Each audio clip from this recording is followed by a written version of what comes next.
নমস্কার বন্ধুরা, cooking queen বেঙ্গলিতে আপনাদের সবাইকে স্বাগত জানাই। আজকে বানিয়ে দেখাবো দোকানের মতো মুচমুচে রসালো জিলেপি। আমরা এইভাবে ট্রাই করে অপূর্ব স্বাদের জিলেপি বানিয়ে বাড়ির সবাইকে অবাক করে দিতে পারি। তাহলে চলুন শুরু করি। প্রথমে একটা বোলের মধ্যে নিয়ে নেব 1 কাপ পরিমাণে ময়দা। এখানে আমি 150 গ্রাম ময়দা নিয়ে নিলাম।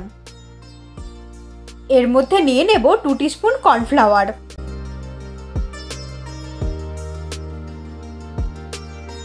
এর সঙ্গে দিয়ে দেব 1 টিস্পুন বেসন। দিয়ে দিচ্ছি 1/4 টিস্পুন বেকিং পাউডার। আর দিচ্ছি 1 টিস্পুন সাদা তেল। আপনারা চাইলে ঘি ব্যবহার করতে পারেন। তারপর ময়দার সঙ্গে সবকিছুকে ভালো করে মিক্সড করে নেব।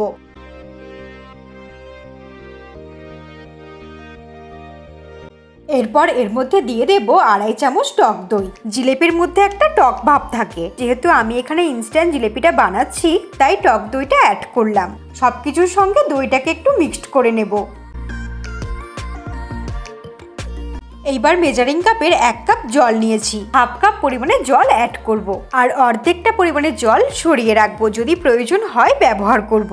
এরপর জলের সঙ্গে সবকিছুকে ভালো করে মিক্সড করে নিয়ে একটা ব্যাটার আমরা রেডি করে নেব। ব্যাটারটা কিন্তু খুব বেশি পাতলা হবে না, ব্যাটারটা একটু ঘন হলে জিলিপিগুলো আরো মুচমুচে হবে। এখানে আমি 1 কাপ ময়দায় যে পরিমাণ জিনিসগুলো লাগে সেই পরিমাণে জিনিসগুলো অ্যাড করেছি।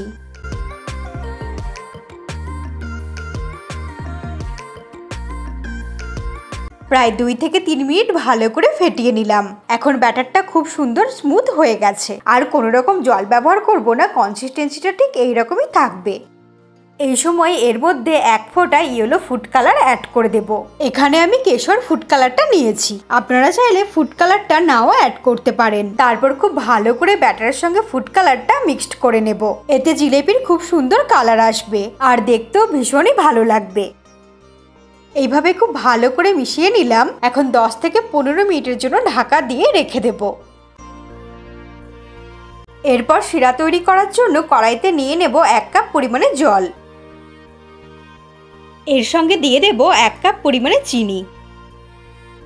তারপর ওভেনটাকে অন করে হাই ফ্লেমে এটাকে ফোটাতে শুরু করব। হাই ফ্লেমে এটাকে ততক্ষণ ফোটাবো যতক্ষণ না চিনিটা সম্পূর্ণ জলের মধ্যে গুলে যাচ্ছে। চিনিটা সম্পূর্ণ জলের মধ্যে গুলে গেছে।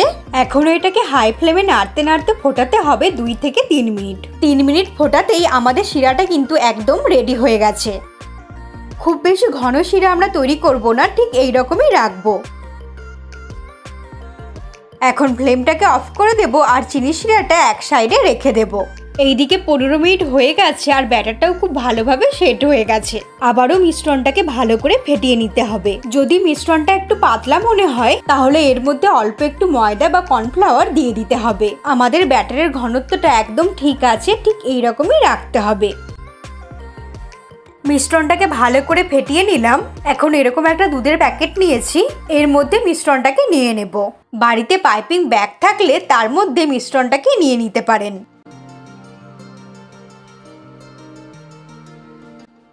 এরপর পেছনের অংশটা এইভাবে কাঁচি দিয়ে কেটে নেব।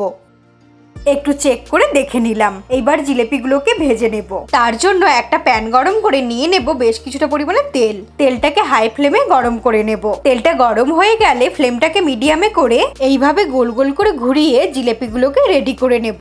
আমি একটু বড় বড় করে জিলেপিগুলোকে বানাচ্ছি, তবে সাইজটা কিন্তু নিজেদের পছন্দ মতো ছোট বা বড় করা যেতে পারে।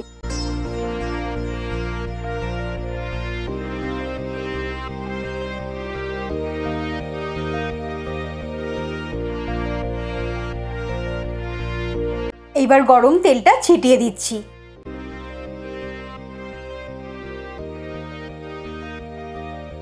এরপর উল্টে পাল্টে জিলেপিগুলোকে বেশ লাল লাল করে ভেজে নিতে হবে। এটা বানানো যেমন সহজ, খেতেও ভীষণই ভালো হয়। বাড়িতে আপনারাও একবার ট্রাই করতে পারেন। আশা করি খুব সহজে বানিয়ে নিতে পারবেন আর খেতে একদম দোকানের মতোই হবে।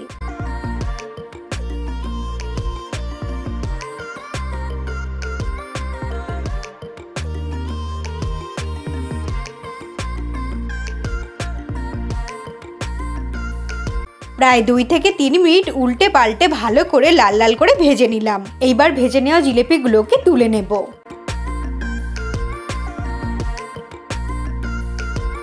একইভাবেই সমস্ত জিলেপিগুলোকে রেডি করে নেব।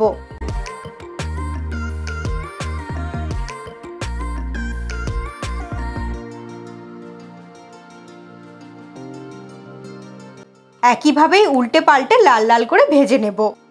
জিলেপিগুলোকে তেল থেকে ছেঁকে তুলে নিয়ে গরম থাকা অবস্থাতেই চিনি শিরার মধ্যে দিয়ে দিতে হবে।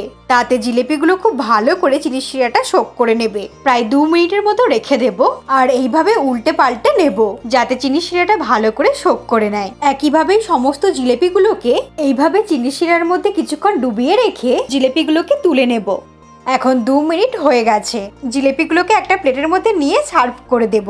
এইভাবেই তৈরি হয়ে গেল খুব সহজে মিষ্টির দোকানের স্টাইলে জিলেপি। এই রেসিপিটা আপনাদের কেমন লাগলো অবশ্যই কমেন্ট করে জানাবেন।